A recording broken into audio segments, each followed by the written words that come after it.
In the past, many countries have fallen into anarchy and collapsed due to a federal or central government that holds too much power. Within a country, the individual states must have the power to create their own personal laws and govern their inhabitants the way that they choose. States need authority over themselves in order for America to stay true to the Constitution, keep cultural diversity, and prevent a dictator-like government. The Constitution says that states should hold most of the governmental power. The 10th Amendment reads, "The powers not delegated to the United States by the Constitution, nor prohibited by it to the states, are reserved for the states respectively, or to the people."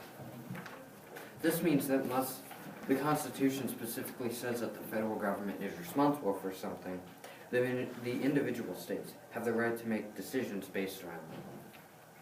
Also, in the preamble of the Constitution, it describes the role that the federal government should play in our country. It says that the federal government should only establish justice, ensure domestic tranquility, provide for the common defense, promote the general welfare, and secure the blessings and liberty to ourselves and our prosperity. Due to the fact that this is in the Constitution, the federal government technically doesn't even have the right to govern the states, unless an issue falls under their jurisdiction. Besides for that, everything needs diversity to thrive and continue on. Compare yourself to those around you. Everyone has both similarities and differences.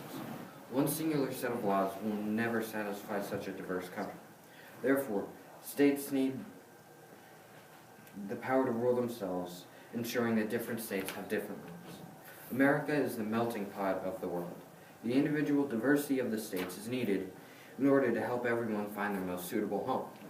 By giving citizens the option to live where they want, you are allowing the growth of different, unique cultures, as well as increasing the overall happiness of the population. In addition to that, one way to tell that a strong federal government or central government is a terrible idea is to look at all the countries who have had them in the past. Think about communist Russia, the USSR, socialist Germany, and even Cuba. All three of these nations had one singular government that was either a dictatorship or a government where the elected officials had the power of a dictator and no limits. Because of the government that they had, these nations all went through a severe economic depression that followed the collapse of the corrupt government.